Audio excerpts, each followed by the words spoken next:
Hello and welcome to Money Time at Money9, where we will tell you all the news that have direct impact on your pocket. So, let's start today with the rate hike by banks. Just a day after Reserve Bank of India hiked the repo rate by 50 basis points, many banks have announced increase in their external benchmark linked home loan interest rate. This is the second time the RBI has hiked the rate in 36 days. Here is a look at 4 big banks that have hiked interest rates on external benchmarked home loan interest rate. ICICI Bank revised its rate to 8.6%. Bank of Baroda and Punjab National Bank have hiked their respective rates to 7.4% and Bank of India to 7.75%. Next up, there could be some good news on EV batteries. According to media reports, Niti Aayog has proposed a cut on GST on lithium-ion batteries to 5% from the current 18%. If the GST Council accepts Niti Aayog's proposal, then it will be the first time the GST on lithium battery will be in line with the electric vehicles.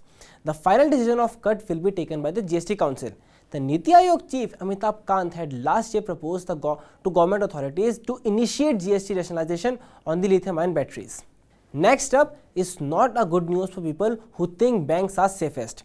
Yet another cooperative bank is on the verge of collapse. The license of cooperative bank in Karnataka, the Mudhol Cooperative Bank Limited, has been cancelled by RBI. The central bank said that it does not have adequate capital to run its business. The Apex Bank has restrained the cooperative bank from taking any fresh deposits from account holders. The account holders of late had been facing trouble while withdrawing the money. So, many had already applied for the full withdrawal through deposit insurance scheme, and many have even received up to a limit of 5 lakh rupees.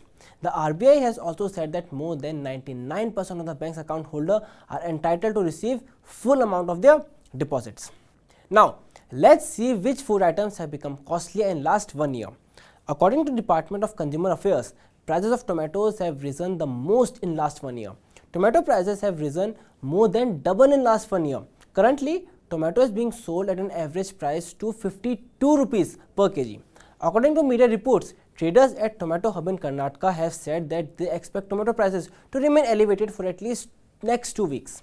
Wheat too have become costlier by 13% in last 1 year. It is being sold at an average price of 30 rupees a kg. According to the traders, there has been a supply crunch of wheat and tomato in the country. Early arrival of summer in March and April had impacted their yield. Other vegetables which have become costlier are potatoes. Potatoes have become costlier by 23% in the same period. It is being sold at an average price of 24 rupees a kg, whereas palm oil and sunflower oil have become costlier by 36 and 32% respectively. RBI Governor has also said yesterday that edible oil prices are subject to adverse global supply conditions and it may remain under pressure for now. Next up, undeterred by stock market volatility, uncertainty due to Russia-Ukraine war and high inflation, equity mutual funds continue to remain attractive choice for investors for the 15th straight months as they registered a net inflow of 18,529 crore rupees in May on robust SIP numbers. Flexi Cap received highest inflow of SIPs in May. Equity schemes have been witnessing net inflows since March 2021, highlighting the positive sentiment among investors. Such schemes had consistently witnessed outflows for 8 months from July 2020 to February 2021. So, talking about equities, let's see which sectors the stock market pundits are betting on after RBI hiked the repo rate by massive 50 basis points. Following RBI's move, market experts suggest investors to put their money in banking stocks and keep away from sectors which are sensitive to rate hikes such as real estate and housing finance company.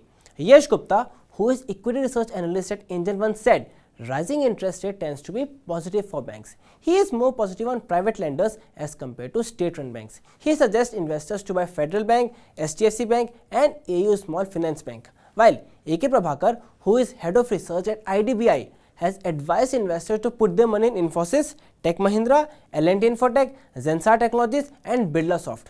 From the insurance space, his top picks are SBI Life and HDFC Life Insurance. Next up, we will look at what is fueling residential sale in Hyderabad. In recent years, people have aggressively bought properties in Hyderabad, which is the shared capital of Andhra Pradesh and Telangana. Shishir Baijal, who is chairman and managing director at Knight Frank India, has said that in recent years, Hyderabad has had one of the strongest demand trends in the country. According to a report by the property consultancy firm, sale of residential properties in Hyderabad has more than doubled in May 2022 as compared to same period last year. Even on month-on-month basis, the sale of residential units has been on a rising trend. For May, more than half of all properties sold were in the range of rupees 25 lakh to rupees 50 lakh. Demand for residential units of ticket size of more than 50 lakh rupees was also good. Next in line, we have some news for people who love to travel. According to a survey carried out across 10 cities by some consulting firms, people in India said they face mostly punctuality and hygiene issues while traveling in intercity buses.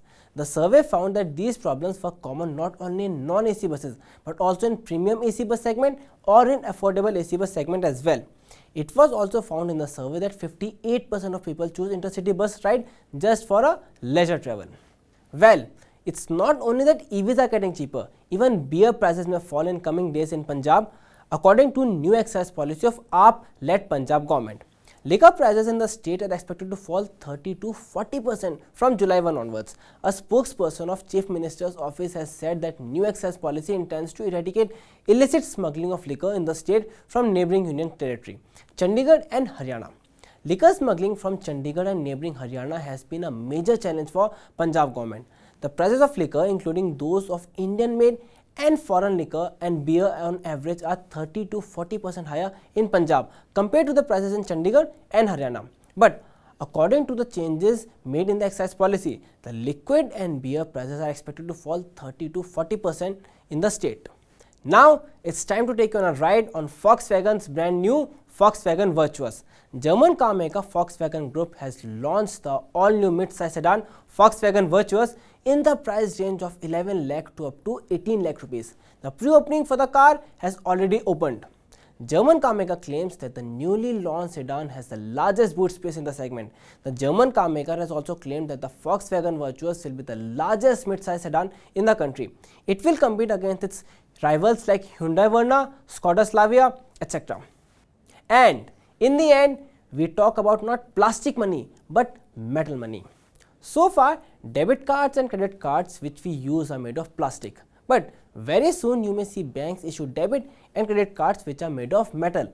A US based company named CompoSecure makes debit and credit cards with metals, and banks around the world are willing to issue such type of cards. So very soon you may see plastic money getting out of fashion, and these can be replaced by cards which are made of metal. CompoSecure is already in the process of tying up with many banks in India. It also carried out a survey in which 91% of people said they would like to use such a new type of metal card. So that's it for today. Hope you like it, and for more such content, do subscribe to Money9 English YouTube channel and also follow us on Twitter, Facebook and Instagram.